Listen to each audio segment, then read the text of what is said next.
Hello students, welcome to study Kota. आज हम start करने वाले हैं क्लास 9 का केमिस्ट्री में फर्स्ट चैप्टर का नाम है मैटर इन आवर सराउंडिंग्स। तो सबसे पहले बात हम करेंगे मैटर की। मैटर क्या होता है? जो भी हमारे आसपास है वो सब कुछ क्या है? मैटर है। हम अपने आसपास जो कुछ भी देखते हैं सब क्या होगा? मैटर होगा। जैसे एग्जाम्पल आपको इतने सारे दिख रहे हैं, डेस्क है, चेयर है, बुक्स है, ठीक है। तो ये सब क्या है? मैटर है। इन सब में आपको कॉमन क्या दिख रहा है? इन सब में आपको मास दिख रहा होगा और सभी वॉल्यूम ऑक्यूपाई कर रहे होंगे, ठीक है। तो क्या बोल सकते हैं हम? Substance which has mass and occupy some volume known as matter. ऐसे सब्सटेंस जिनके पास क्या होगा? मास होगा और कुछ वॉल्यूम ऑक्यूपाई कर रहे होंगे, उन्हें हम क्या बोलेंगे? मैटर, ठीक है। डेफिनेशन लिख लेते हैं। Substance which has mass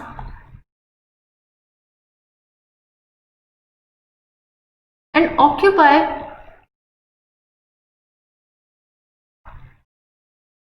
some volume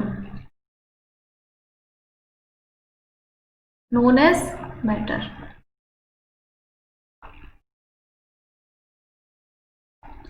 अगर हम बात करें मास की, ठीक है, अगर हम मास की बात करते हैं तो मास को हम किस में मेजर करते हैं? किलोग्राम में। सपोज किसी चीज का मास अर्थ पे 50 केजी है, ठीक है। अगर वो मून पे जाएगा तब भी 50 केजी रहेगा, स्पेस पे जाएगा तब भी 50 केजी रहेगा। तो हम बोल सकते हैं जो मास है वो हमेशा कांस्टेंट रहता है, चेंज नहीं होता है मास में, ठीक है। अब बात करते हैं क्या मैटर नहीं है, ठीक है। तो मैंने अभी आपको बताया substance which has mass and occupy some volume known as matter. तो जिसमें मास नहीं होगा और वॉल्यूम ऑक्यूपाई नहीं कर रहा होगा वो मैटर नहीं होगा। जैसे कि शैडो है, साउंड है, लाइट है, इनमें ना तो मास है ना ही वॉल्यूम है, तो ये मैटर नहीं होंगे। अब हम बात करते हैं आगे, ठीक है। जो पुराने फिलोसफर थे उनका मानना क्या था कि जो मैटर है वो किससे मिलके बना होता है? इन 5 एलिमेंट से। ये 5 एलिमेंट कौन कौन से हैं? स्काई है, फायर है, अर्थ है, एयर है एंड वाटर है। इन्हें क्या बोला गया? इन 5 एलिमेंट्स को पंच तत्व, ठीक है। लेकिन जब साइंस में डेवलपमेंट हुआ, ठीक है, जब साइंस में डेवलपमेंट हुआ तो हमें पता चला जो मैटर है वो किससे बना होता है? छोटे छोटे पार्टिकल से। मैटर जो किससे बना है? वो छोटे छोटे पार्टिकल से मिलकर बना होगा। ये डायग्राम में आपको दिख रहा है, ये मैटर है, ये किससे बना है? छोटे छोटे पार्टिकल से मिलकर बना होता है, ठीक है। अब हमने मैटर के बारे में पढ़ लिया, अब हम आगे डिस्कस करेंगे। अब डिस्कस करेंगे हम प्रॉपर्टीज ऑफ मैटर के बारे में। जब हमने मैटर की स्टडी कर ली तो हमने क्या किया? क्लासिफिकेशन किया, मैटर का क्लासिफिकेशन किया। ये क्लासिफिकेशन किस बेसिस पे हुआ? प्रॉपर्टीज के बेसिस पे, ठीक है। तो ये प्रॉपर्टीज कौन कौन सी थी? ठीक है, तो ये प्रॉपर्टी थी physical properties and second is chemical properties. तो फिजिकल प्रॉपर्टीज में हम क्या पढ़ते हैं ये पता होना चाहिए, केमिकल प्रॉपर्टीज में क्या पढ़ते हैं ये भी हमें पता होना चाहिए। तो फिजिकल प्रॉपर्टीज में हम पढ़ते हैं उसकी फिजिक्स कैसी है, वो बाहर से कैसा दिख रहा है आपको। एंड केमिकल प्रॉपर्टीज में हम पढ़ते हैं उसका बिहेवियर कैसा है एंड वो रिएक्ट कैसे करता है, ठीक है। तो इस चैप्टर में हम केमिकल प्रॉपर्टीज के बारे में नहीं पढ़ेंगे, हमें डिस्कस करना है सिर्फ फिजिकल प्रॉपर्टीज।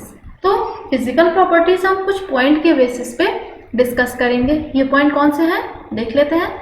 पहला पॉइंट है आपका पार्टिकल्स हैव इंटरमॉलिक्यूलर स्पेस। जो पार्टिकल्स होते हैं उनके बीच में क्या होता है? इंटरमॉलिक्यूलर स्पेस होता है। इन सारे पॉइंट्स को अभी हम एक्सपेरिमेंट के थ्रू या एग्जाम्पल के थ्रू भी डिस्कस करेंगे। पहले हम देख लेते हैं पॉइंट कौन कौन से हैं, ठीक है। सेकंड पॉइंट है particles are in continuous motion, ठीक है। तो जो पार्टिकल होते हैं, मैटर किससे बना होता है? पार्टिकल से मिलकर बना होता है, ठीक है, ऊपर बताया अभी आपको, ठीक है। तो जो पार्टिकल हैं वो क्या करते हैं? कंटिन्यूअस मोशन में रहते हैं, मतलब वो लगातार गति करते रहते हैं, कंटिन्यू मोशन में रहते हैं, ठीक है, वो एक जगह पे नहीं होते हैं। थर्ड पॉइंट है क्या? Particles of matter attract each other, ठीक है। जो मैटर के पार्टिकल हैं, ठीक है, जो मैटर है उसके जो पार्टिकल है एक दूसरे को अट्रैक्ट करते रहते हैं, attract each other, fourth point is matter is made up of tiny particles. जो मैटर है वो टाइनी यानी कि छोटे छोटे स्मॉल पार्टिकल से मिलके बना होता है। ठीक है, अब हम इन सारे पॉइंट को एक्सपेरिमेंट के थ्रू डिस्कस करेंगे। ओके, अब हम फर्स्ट पॉइंट डिस्कस कर लेते हैं। पार्टिकल्स हैव इंटरमॉलिक्यूलर स्पेस, मतलब जो पार्टिकल्स हैं उनके बीच में क्या होता है, इंटरमॉलिक्यूलर स्पेस होता है। तो इसके लिए हमने क्या किया, ग्लास ले लिया। ठीक है, ग्लास में हमने वाटर लिया, जहां तक वाटर लिया उस लेवल को हमने मार्क कर लिया। फिर हमने इसमें शुगर ऐड कर दी। जब हमने शुगर ऐड की तो ये धीरे धीरे डिजोल्व होना स्टार्ट हुई।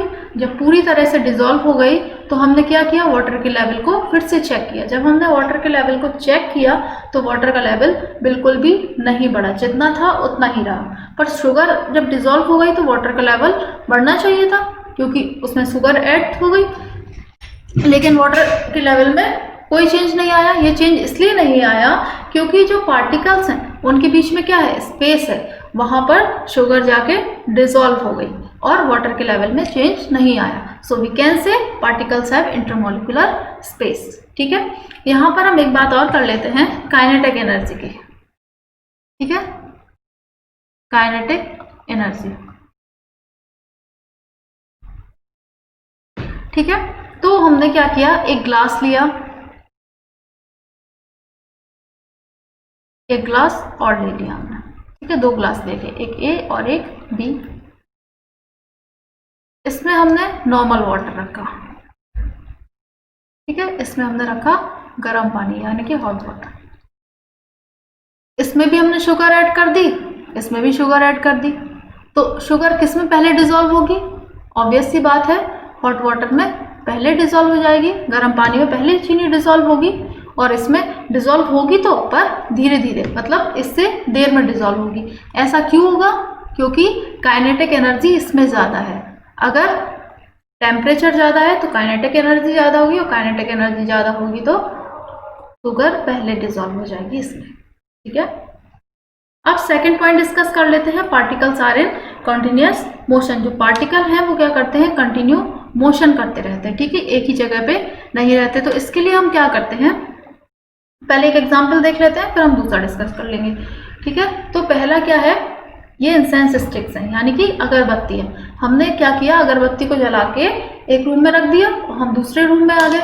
ठीक है, अगर हम दूसरे रूम में आए तो थोड़ी देर बाद क्या हुआ, जो अगरबत्ती का स्मेल है, खुशबू है, वो हमें दूसरे रूम में भी आने लगी। ऐसा क्यों हुआ, ऐसा इसलिए हुआ क्योंकि जो पार्टिकल्स हैं वो क्या कर रहे हैं, कंटिन्यू मोशन कर रहे हैं। क्योंकि अगरबत्ती तो एक रूम में चल रही थी, इंसेंस स्टिक इस रूम में तो थी नहीं, दूसरे रूम में थी, लेकिन हमें स्मेल फिर भी आई। क्यों आई, क्योंकि पार्टिकल क्या कर रहे हैं, मोशन कर रहे हैं, कंटिन्यू मोशन में है वो। ठीक है, दूसरा प्रैक्टिकल या दूसरा एग्जाम्पल देखते हैं। हमने क्या किया, 1 ग्लास ऑफ वाटर लिया। ठीक है, इसमें हमने क्या किया, इंक डाल दी।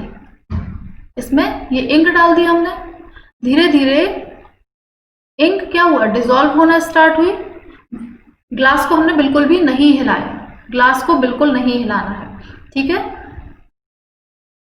तो धीरे धीरे इंक डिसॉल्व होना स्टार्ट हुई। सबसे लास्ट में हमने देखा कि जो इंक थी वो पूरे वाटर में यूनिफॉर्मली डिसॉल्व हो गई। ऐसा क्यों हुआ, हमने तो इंक बस ड्रॉप डाल के छोड़ दिया था, उसको तो एक ही जगह पर रह जाना चाहिए था, लेकिन इंक पूरे में डिसॉल्व हो गई है। ये क्यों हुआ, क्योंकि जो पार्टिकल्स हैं वो कंटिन्यू मोशन कर रहे हैं, वो एक जगह पर नहीं है। इसलिए पहले देखो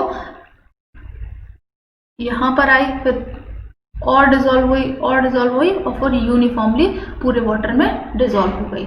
ये क्यों हुआ, क्योंकि पार्टिकल जो है वो कंटिन्यू मोशन में है। यहाँ पर हम एक बात और डिस्कस कर लेते हैं, डिफ्यूजन। डिफ्यूजन क्या होता है, ठीक है। तो 2 डिफरेंट मैटर के जो पार्टिकल हैं वो एक दूसरे में मिल जाते हैं, इसे हम बोलते हैं डिफ्यूजन। ठीक है, एग्जाम्पल के लिए हम यही एग्जाम्पल ले लेते हैं। 2 डिफरेंट मैटर के पार्टिकल का एक दूसरे में मिलना क्या कहलाता है, डिफ्यूजन कहलाता है। जैसे कि एक वाटर हो गया, ठीक है, एक मैटर, और दूसरा मैटर क्या हो गया, इंक हो गया। ठीक है, एक वाटर हो गया, एक इंक हो गया। तो ये डिफरेंट मैटर के पार्टिकल हैं, एक इंक के पार्टिकल हैं और दूसरे वाटर के पार्टिकल हैं। ये क्या होगा, एक दूसरे में मिल गए, तो यहाँ क्या बोलेंगे हम, क्या हो गया, डिफ्यूजन हो गया। ठीक है, यहाँ भी देख सकते हैं ये एग्जाम्पल, एक अगरबत्ती का धुआं है, इंसेंस स्टिक का धुआं है, ठीक है, उसकी खुशबू है, और दूसरा एयर है, दोनों के पार्टिकल एक दूसरे में मिक्स हो गए, इसे हमने बोला डिफ्यूजन। ठीक है, तो अब हम डिस्कस करेंगे थर्ड पॉइंट। थर्ड पॉइंट क्या है? पॉइंट यानी कि particles of matter attract each other. इसके लिए हम एक एग्जाम्पल देख लेंगे। हमने क्या किया, रबर बैंड ले ली, ये क्या है, रबर बैंड। तो हमने रबर बैंड ले ली, उसे क्या किया, स्ट्रेच किया, जैसे ये कर रहा है, दिख रहा होगा आपको, ये स्ट्रेच कर रहा है। ठीक है, तो हमने इसे स्ट्रेच की, तो ये स्ट्रेच हो गई, लेकिन जब हमने इसे फ्री छोड़ा तो ये अपनी इनिशियल स्टेट में आ गई। ठीक है, जैसे थी वैसे ही हो गई। तो ये ऐसा क्यों हुआ? क्योंकि जो मैटर के पार्टिकल हैं वो एक दूसरे को क्या कर रहे हैं, अट्रैक्ट कर रहे हैं। अट्रैक्ट करने की वजह से ये स्ट्रेच किया था, तो ये क्या हुआ था, स्ट्रेच हो गया था, लेकिन जब हमने इसे वापस छोड़ा, फ्री छोड़ा, तो ये अपनी इनिशियल स्टेट में आ गई। ठीक है, अब डिस्कस करेंगे last and fourth point. Matter is made up of tiny particles. ठीक है, इसके लिए हम क्या करते हैं, एक प्रैक्टिकल कर लेते हैं या एग्जाम्पल देख लेते हैं। तो क्या किया हमने, एक बीकर लिया, इसमें 100 ml ऑफ वाटर ले लिया। ठीक है, इस 100 ml ऑफ वाटर में हमने क्या किया, KMnO4, KMnO4 को बोलते हैं पोटेशियम परमैंगनेट। ठीक है, KMnO4 डाल दिया, 2-3 क्रिस्टल इसके हमने डाल दिए। अब हमने इसमें क्या किया, इसमें 90 ml लिया था। ठीक है, सब में 90 ml था। अब हमने इसमें से 10 ml डाल दिया इसमें। ठीक है, तो ये 100 ml हो गया। इसमें हमने जब KMnO4 डाले थे 2-3 क्रिस्टल, तो इसका पानी कैसा हो गया, आपको वाटर दिख रहा है कैसा, कलर्ड हो गया, पर्पल हो गया। तो इसमें से हमने 10 ml निकाल के इस वाटर में डाल दिया, तो ये भी कलर्ड हो गया, थोड़ा सा लाइट हो गया पर है कलर। ठीक है, फिर हमने इसमें से 10 ml लिया, इसमें डाल दिया, ये 100 ml हो गया, इसमें भी कलर आ गया, इसमें डाला, इसमें भी कलर आ गया। तो हमें क्या दिख रहा है कि 2-3 क्रिस्टल KMnO4 के थे सर, 2-3 क्रिस्टल KMnO4 से कितना सारा वाटर कलर्ड हो रहा है। मतलब जो KMnO4 है वो भी बहुत छोटे छोटे पार्टिकल से बना होगा, और KMnO4 क्या है, मैटर है। तो हम क्या बोल सकते हैं, matter is made up of tiny particle. Okay, अब हम बात करते हैं स्टेट्स ऑफ मैटर की। तो मैटर की स्टेट्स कौन कौन सी होती है, एक आपको दिख रहा है, देखिए ये है, ये सॉलिड है, ये लिक्विड है, और ये गैस है। ठीक है, तो मैटर की स्टेट्स कौन कौन सी हो गई, solid, liquid and gas. There are 3 states of matter, solid, liquid and gas. लेकिन बाद में 2 और स्टेट डिस्कवर्ड हुई, कौन कौन सी, प्लाज्मा एंड BEC। BEC मतलब बोस-आइंस्टाइन कंडेंसेट।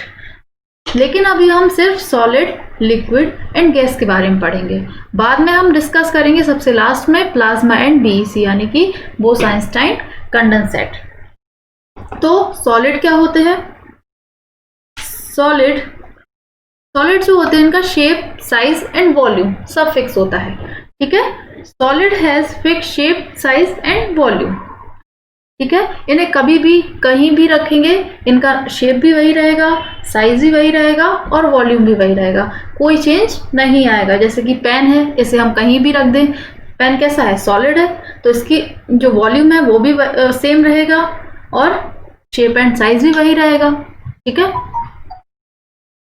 तो solid has fix shape, size and volume. ठीक है, सेकंड है लिक्विड की बात करें तो इसका वॉल्यूम फिक्स होगा, लेकिन इसका शेप और साइज फिक्स नहीं होता है। ठीक है, तो liquid has no fix shape and size but definite volume. Liquid का क्या होता है, शेप और साइज फिक्स नहीं होता है, लेकिन उसका जो वॉल्यूम है वो हमेशा फिक्स रहेगा। एग्जाम्पल के लिए देख लेते हैं कि 1 लीटर ऑफ वाटर है आपके पास। ठीक है, तो वो किसी बॉटल में रखा हुआ है, तो वो वाटर के शेप में है। अगर हम उसे ग्लास में डाल दें तो वो ग्लास के शेप में आ जाएगा, अगर हम उसे जग में डाल दें तो वो जग के शेप में आ जाएगा। तो उसका जो शेप है वो तो चेंज हो रहा है, बॉटल में था तो बॉटल का शेप था, जग में था तो जग का शेप था, एंड ग्लास में था तो ग्लास का शेप था।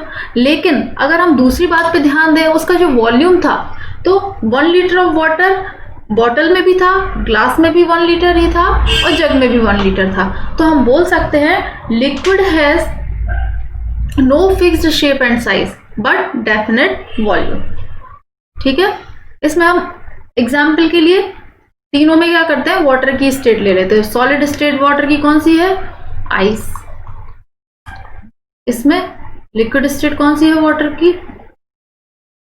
Water and gas. गैस में क्या होता है, ना तो इनका शेप फिक्स है ना ही वॉल्यूम फिक्स है। ठीक है, अगर हम वाटर को गर्म करते हैं, बॉईल करते हैं, तो क्या बनती है, वेपर बनती है। तो उसका शेप और साइज तो फिक्स है नहीं और ना ही इसका वॉल्यूम फिक्स है। ठीक है, अब हम आगे बात करते हैं इनके पार्टिकल से। ठीक है, ये सॉलिड है, ये लिक्विड है एंड ये गैस है। सॉलिड में क्या है, इसके जो मॉलिक्यूल्स हैं वो कैसे है, बहुत पास पास हैं। तो इनके बीच में क्या है, स्पेस बहुत कम कम है। अगर स्पेस बहुत कम होगी तो फोर्स ऑफ अट्रैक्शन बहुत ज़्यादा होगा। अगर मॉलिक्यूल पास है तो फोर्स ऑफ अट्रैक्शन कैसा होगा, ज़्यादा होगा। यानी कि intermolecular force of attraction solid में बहुत ज़्यादा होता है क्योंकि इनके मॉलिक्यूल जो हैं बहुत पास पास होते हैं। अगर हम लिक्विड की बात करते हैं तो लिक्विड में क्या है, जो मॉलिक्यूल्स हैं वो थोड़े दूर दूर हैं कंपैरिजन टू सॉलिड। अगर हम सॉलिड की कंपैरिजन में बात करते हैं तो जो लिक्विड है इनमें मॉलिक्यूल थोड़े से दूर दूर हैं। ठीक है, तो इसमें जो इंटरमॉलिक्यूलर फोर्स ऑफ अट्रैक्शन होता है वो सॉलिड की कंपैरिजन में थोड़ा सा कम होता है। अगर हम बात करें गैस की तो गैस में क्या है, मॉलिक्यूल्स आपको दिख रहे हैं कितने दूर दूर हैं। ठीक है, तो सबसे ज्यादा मॉलिक्यूल दूर किसमें है, गैस में। तो इसकी वजह से मॉलिक्यूल दूर है तो फोर्स ऑफ अट्रैक्शन कैसा हो गया, बहुत कम हो गया, यानी कि नेग्लिजिबल हो गया।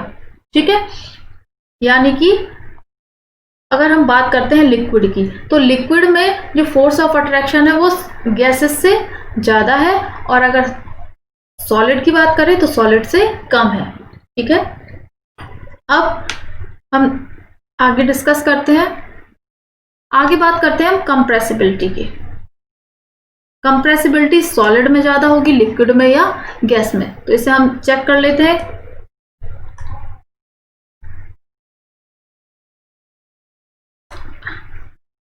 इसके लिए हमने क्या किया, 3 सिरिंज ले ली। आपको 3 सिरिंज दिख रही है, मान लिया ये ए है, ये बी है एंड ये सी है।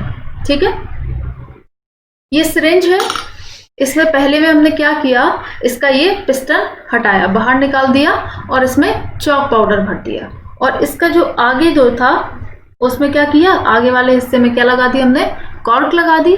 बी वाले पिस्टन में क्या किया, हमने इसकी पिस्टन निकाली, इसमें वाटर फिल कर दिया, आगे सबको कॉर्क से बंद कर दिया।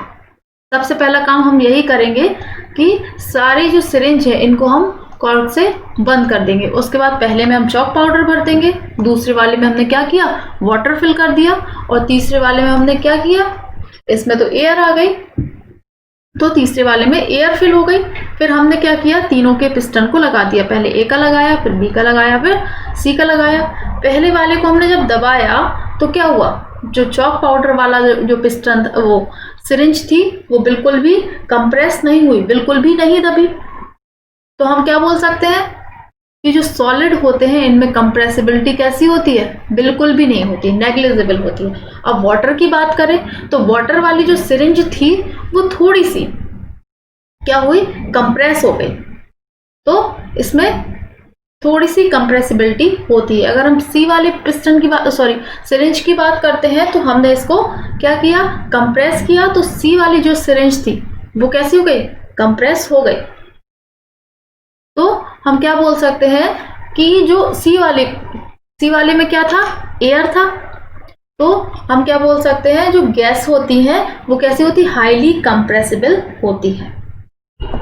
तो हम बात करें सबसे ज्यादा कंप्रेसिबिलिटी किसमें होती है, सी यानी कि एयर, सॉरी गैस में। सॉलिड में नेग्लिजिबल, बी यानी कि लिक्विड में कैसी हो गई, मॉडरेट, एंड सी में यानी कि गैस में हाईली, यानी कि गैसेस जो होती है वो हाईली कंप्रेसिबल होती है। अब हम डिस्कस करेंगे आगे difference between solid, liquid and gas. Difference between solid and gas, यानी कि हमें डिफरेंस बताना है कि सॉलिड में, लिक्विड में और गैसेस में क्या डिफरेंस होता है। ठीक है, तो हम इसका सबसे पहले फर्स्ट पॉइंट डिस्कस करेंगे। फर्स्ट पॉइंट क्या है? शेप। शेप के बारे में आपको बता चुकी हूं कि सॉलिड जो होते हैं उनका फिक्स्ड शेप होता है। जैसे मैंने पेन का एग्जांपल दिया था, पेन को आप कहीं भी रखेंगे, कभी भी रखेंगे, उसके शेप में कोई चेंज नहीं आएगा। ठीक है, अगर हम इसकी बात करें लिक्विड की, तो मैंने आपको वाटर का एग्जांपल दिया था कि अगर आप लिक्विड को जिस भी वेसल में डालते हैं वैसा ही इसका शेप हो जाता है। अगर आप बॉटल में रखते हो तो बॉटल का शेप ले लेगी, ग्लास में रखते हो तो ग्लास का ले लेगी, जग में रखते हो तो जग का शेप ले लेगी। तो इसका शेप फिक्स नहीं है, जिस भी वेसल में आप डालते हो उसी का शेप ले लेगी। गैसेस की बात करें तो गैसेस में भी नो फिक्स्ड शेप, तो गैस में भी फिक्स शेप नहीं होता है। जैसे वाटर है, वाटर को हमने क्या किया? बॉईल किया, तो वो किस में कन्वर्ट हो गया? स्टीम में, और स्टीम को जितनी स्पेस मिलेगी वो उतने में फैल जाएगी। तो gases has no fixed. Volume की बात करें तो मैंने आपको एक पॉइंट बताया था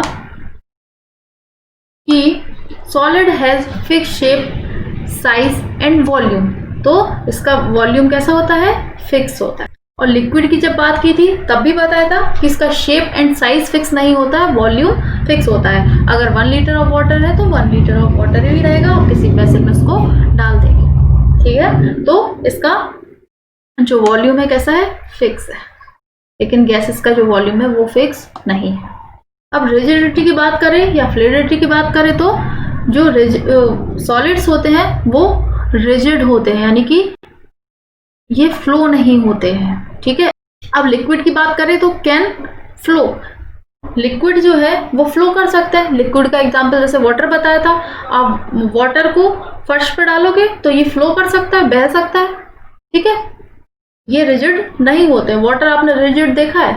अगर वो रिजिड होता है तो वो सॉलिड होता है, वो सॉलिड की फॉर्म में होता है। ठीक है, कैन फ्लो और नॉट रिजिड। गैस कैसी होती है? ये फ्लो कर सकती है, ठीक है, और ये रिजिड नहीं होती है। ओके, अब बात करते हैं हम फोर्थ पॉइंट की। फोर्थ पॉइंट क्या है? Intermolecular space. ठीक है, तो इंटरमोलिकुलर स्पेस के बारे में बताना है। तो सबसे पहले हम बात करते हैं सॉलिड की। इंटरमोलिकुलर यानी कि दो मॉलिक्यूल के बीच में, और फोर्स, तो हमें फोर्स बताना है दो मॉलिक्यूल के बीच में सॉलिड्स में कैसा होता है। ठीक है, तो मॉलिक्यूल की सॉलिड्स की बात करें तो सॉलिड में जो मॉलिक्यूल्स हैं वो कैसे हैं? बहुत पास पास हैं, आपको डायग्राम में दिख रहे होंगे। ठीक है, अगर मॉलिक्यूल पास पास है तो फोर्स कैसा लग रहा होगा? बहुत ज्यादा होगा। ठीक है, तो हम बोल सकते हैं जो इंटरमोलिकुलर फोर्स है वो सॉलिड में मैक्सिमम होता है। अब बात करते हैं हम लिक्विड्स की। तो लिक्विड में ये डायग्राम है, इसमें क्या है? मॉलिक्यूल्स कैसे हैं? सॉलिड के कंपैरिजन में कैसे है? दूर दूर है। तो इनमें अगर मॉलिक्यूल दूर होंगे तो फोर्स भी कम होगा सॉलिड से, तो हम क्या बोल सकते हैं? Less than solid. अगर गैस की बात करें तो गैस में जो मॉलिक्यूल्स हैं वो सॉलिड और लिक्विड दोनों की कंपैरिजन में कैसे है? बहुत दूर है, तो इनमें फोर्स भी कम लग रहा होगा, इंटरमोलिकुलर फोर्स भी कम होगा, इसलिए इसमें क्या बोलेंगे? Very less. ठीक है, अब हम बात करते हैं फिफ्थ पॉइंट की, यानी कि इंटरमोलिकुलर स्पेस के बारे में। तो अब हम बात करते हैं दो मॉलिक्यूल सॉलिड में, दो मॉलिक्यूल्स जो है वो सॉलिड में कैसे हैं? बहुत पास पास है। ठीक है, तो इनके बीच में स्पेस कैसा है? बहुत कम है। अगर पास है तो स्पेस कम ही होगा, तो हम बोल सकते हैं सॉलिड में इंटरमोलिकुलर स्पेस वेरी लेस, यानी कि बहुत कम होता है। अब लिक्विड की बात करें, लिक्विड में मॉलिक्यूल्स कैसे हैं? दूर दूर है, तो इनके बीच में स्पेस कैसा होगा? ज्यादा होगा। तो अब सॉलिड से अगर कंपेयर करें तो सॉलिड से तो ज्यादा ही है, इनमें मॉलिक्यूल दूर दूर है, तो मोर देन सॉलिड्स। जो इंटरमोलिकुलर स्पेस होता है वो लिक्विड में कैसा होता है? More than solids. अब गैस की बात करें तो गैसेस में आपको दिख रहा है मॉलिक्यूल कितने दूर दूर है, तो इनमें इंटरमोलिकुलर स्पेस कैसा होगा? बहुत ज्यादा होगा, मैक्सिमम।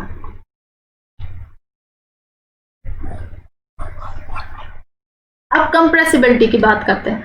तो इसमें मैंने आपको 3 सिरिंज का एग्जाम्पल दिया था, उससे एक्सप्लेन किया था कि ए वाले सिरिंज में हमने क्या किया, चॉक पाउडर सॉलिड भर दिया, दूसरे में लिक्विड यानी कि वाटर ले लिया, तीसरे में गैस यानी कि एयर ले ली थी, फिर कंप्रेस किया था। तो ए वाली जो थी सिरिंज वो कैसी हो रही थी, वो कंप्रेस नहीं हो रही थी। बी वाली लिक्विड वाली थोड़ी सी कंप्रेस हो रही थी, और एयर वाली यानी कि गैस वाली हाईली कंप्रेस हो रही थी। तो कंप्रेसिबिलिटी सबसे ज़्यादा किस में हो गई, एयर में।